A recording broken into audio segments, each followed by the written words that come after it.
Halo guys, ketemu lagi. Selamat datang di channel Raditya Adi dan ini Realme 6 Pro. HP yang saya pre-order di tanggal 25 Maret kemarin.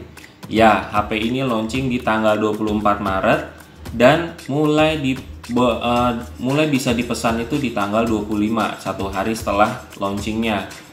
Ya, mungkin ini sedikit terlambat banget gue review ini. Jadi ya baru bisa bikin videonya gitu. Kita bahas pertama itu dari Realme 6 Pro.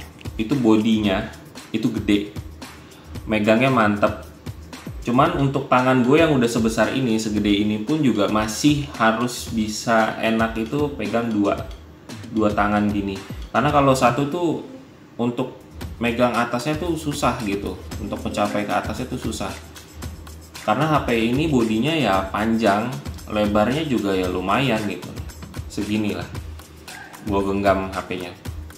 Oke, kita bahas masalah chipsetnya dulu ya. Di Realme 6 Pro ini dia pakai chipset Snapdragon 720G. Itu dimana Snapdragon baru, chipset terbaru yang pertama kali dipakai di Realme 720G. Karena sebelum-sebelumnya kebanyakan mid-range itu pakainya 730G. Nah, terus untuk RAM-nya sendiri itu 8GB. Memori internalnya 128GB. Bisa ditambah kartu memori eksternal yang bisa mencapai 512GB ya kalau nggak salah. Terus ini juga bisa support dual SIM. Jadi dual kartu provider itu bisa langsung masuk. Jadi luas banget, banyak banget. Kalian bisa dapat memori yang besar, RAM-nya juga besar, dan dua kartu telepon bisa langsung masuk. Nggak perlu kalian harus ada yang dikorbanin. Oke, dari layarnya ini 6,6 inci dan resolusinya cuma mentok di Full HD saja. Ya, karena kenapa? Dia masih pakai panel IPS bukan AMOLED. Untuk refresh rate frame-nya itu mentok di 90 Hz dan bisa juga diubah settingannya ke 60 Hz. HP mid-range 90 Hz lumayan lah gitu, sedangkan di HP kompetitor lainnya seperti Samsung itu di seri mid-range-nya masih 60 Hz ya kalau nggak salah, di F50 sama F51 gitu. Kalau S71 gue kurang tahu ya, dia udah support 90 Hz apa belum, gue kurang tahu. Untuk baterainya sendiri di sini 4300 mAh, jadi lumayan banget besar dari seri-seri sebelumnya gitu. Untuk dukungan fast chargernya dia pakai VOOC 30 watt yang Realme mengklaim dari ngecas 0 sampai 100% itu adalah 55 menit. Ya, itu termasuk pengecasan yang sangat cepat. Ya lumayan lah ya, 55 menit gitu dari klaimnya si Realme gitu. Tapi pertama kali pas saya ngecas HP ini pas datang itu di bulan April kalau nggak salah, tanggal 8. Saya ngecas 0 sampai 100% itu meleset sampai 1 jam 14 menit ya. Seperti ini screenshotnya. Ini pure saya ngecas HP dimatiin, bener-bener HP-nya baterainya habis dari 0 sampai 100% gitu. Saya kaget. Tapi setelah saya pakai terus dan saya cas lagi dari 0 sampai 100%, ternyata dapat kurang dari 1 jam. Untuk kamera belakangnya di sini ada 4 lensa kamera. Yang pertama itu 64 megapiksel itu kamera utamanya dengan AI quad kamera. Terus 8 megapiksel itu untuk kamera ultra wide-nya dan 12 megapiksel itu untuk telefoto, untuk buat foto bokeh ya. Terus 2 megapikselnya itu untuk lensa makro. Jadi buat ngefoto objek-objek yang kecil agar bisa dapat fokusnya itu lebih maksimal. Itu menurut saya di kegunaan lensa makro. Lalu untuk resolusi recording di kamera belakang ini juga support 4K dengan 30 fps. Ya lumayan lah ya, di seri mid-range udah banyak yang bisa ngerekam video tuh bisa sampai 4K gitu loh. Terus support juga 1080p di resolusi 30 fps, 720p di resolusi 30 fps juga. Ntar dulu, di seri mid-range ini Realme sudah masukin WIS stabilization video dan ada WIS Max-nya. Untuk perbedaannya apa dari WIS biasa sama WIS Max nanti akan saya contohkan di pengambilan video yang udah saya pakai waktu itu. Lalu kita lanjut ke kamera depan. Ya, kamera depannya ini punya dua lensa kamera. Untuk kamera utamanya itu 16 megapiksel dan untuk lensa keduanya itu 8 megapiksel ultra wide angle. Jadi untuk selfie kalian rame-rame, kalian nggak perlu pakai tambahan yang apa tuh, lensa tambahan ya. Kalau yang zaman dulu tahu tuh, jadi nggak perlu pakai itu. Cuman pakai kamera lensa yang kedua itu udah dapatnya luas, lebar gitu, dan itu kenapa jadi salah satu yang saya inginkan gitu di sebuah smartphone ini gitu.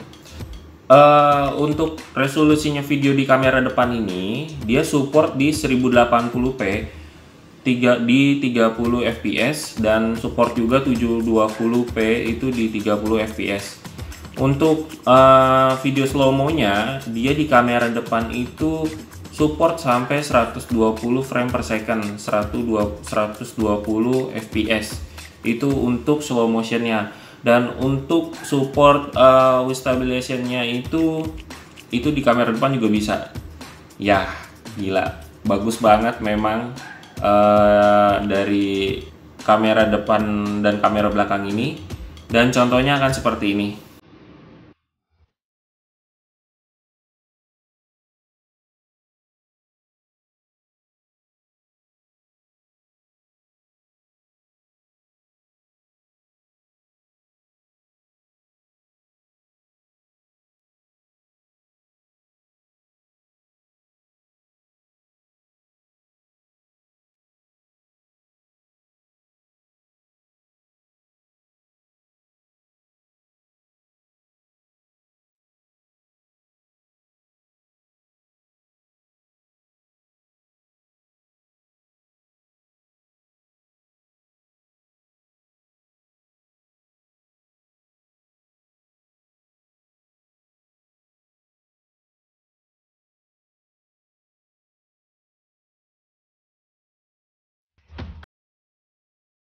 Dan ini kamera depan dari kamera utamanya ya.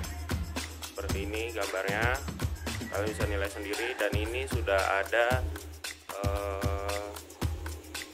memakai stabilizernya, bawaan dari Realme 6 Pro. Kurang lebih seperti ini. Kalian bisa lihat sendiri. Smooth atau enggak itu kalian nilai sendiri.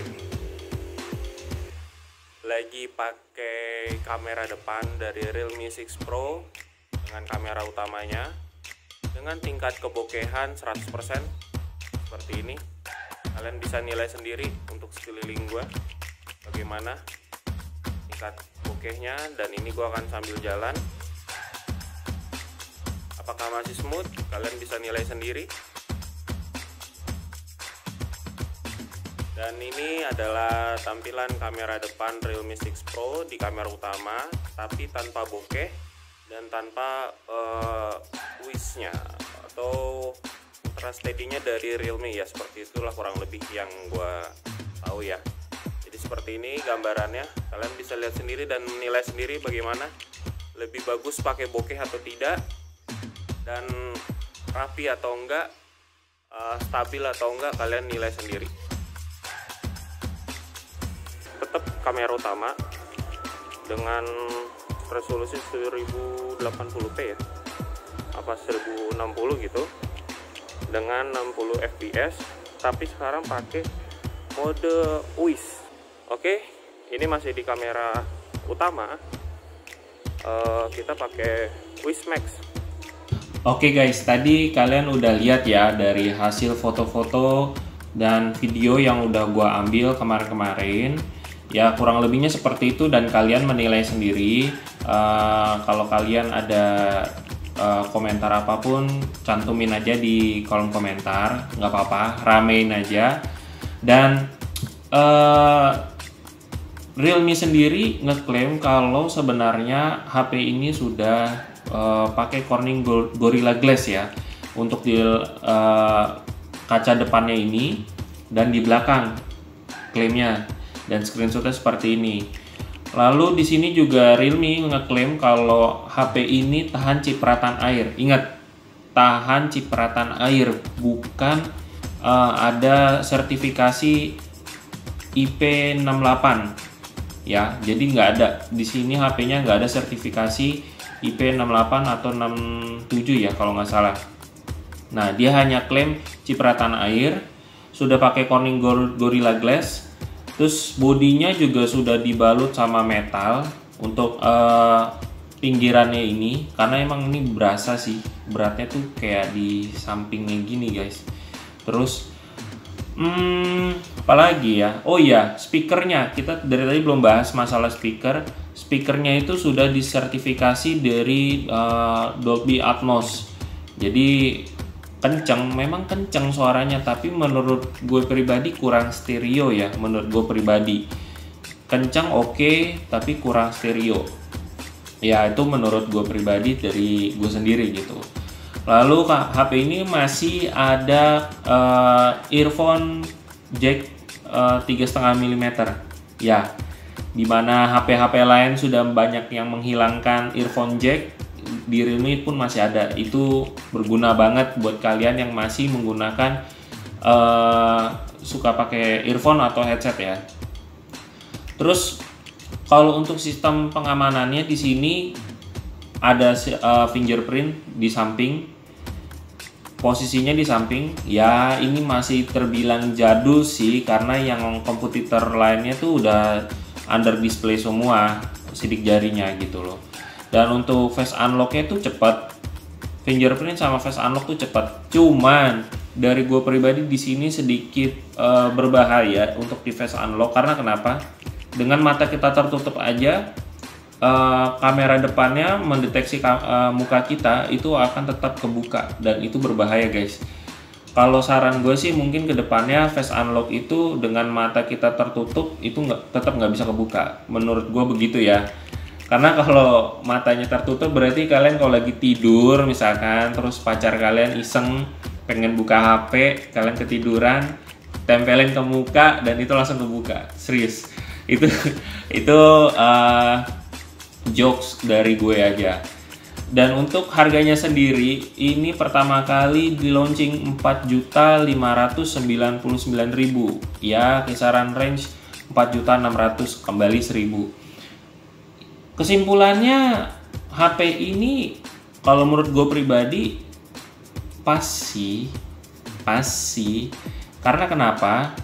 Dari harga 4 juta kalian udah dapat spek kenceng, RAM-nya besar, memori internalnya 128 dan bisa ditambah memori eksternal, dan kartu dual SIM kalian bisa langsung masuk tanpa harus ada yang dikorbanin. Ada earphone jacknya 3,5 mm, terus baterainya juga awet, ngecasnya juga kenceng ya, lumayan lah gitu. Nah, kalau gue pribadi bilang Realme 6 Pro ini not bad untuk di seri mid range ini menurut gue pribadi gitu. Dan ya gitu aja sih. Cuman memang yang disayangkan masih belum ada NFC-nya gitu loh. Dengan harga 4.599.000 itu masih belum ada NFC-nya gitu. Tapi kalau gue pribadi sih gue nggak mempermasalah ada NFC ya, karena gue juga jarang juga pakai NFC gitu. Jadi ya ya udahlah gitu kan, nggak pakai NFC ya why not, kenapa enggak gitu. Dan gue senang banget sama desainnya. Oh ya, tambah lagi satu, pas beli HP ini dia dapat anti gores bawaan, cuman gue kurang suka kualitas dari anti gores bawaannya ini, gampang lecet, jadi banyak baret-baret halus gitu. Terus untuk belakangnya ini gampang banget bercak sidik jari guys. Ini juga bahaya sih, bercak gini jadi jelek dan kotor. Oke deh, gitu aja dari video review Realme 6 Pro dari channel Raditya Adi. Mohon maaf kalau masih banyak kekurangan dari penyampaian sampai pengambilan video. Terus juga gue masih terbata-bata dan gue masih bolak-balik melihat laptop untuk skripnya gitu kan, karena ya nggak bisa langsung hafal langsung secepat itu. Sekali lagi terima kasih yang udah nonton dari awal sampai akhir. Jangan lupa subscribe, like-nya, dislike kalau nggak suka nggak apa-apa, komen aja kalau ada yang mau dibahas, ada yang mau ditanya, silakan komen aja. Jangan lupa share video ini untuk teman-temannya mungkin yang bisa tahu sebagai review orang awam, nge-review gadget. Sekali lagi terima kasih yang udah menonton. Sampai jumpa di video berikutnya. Dadah.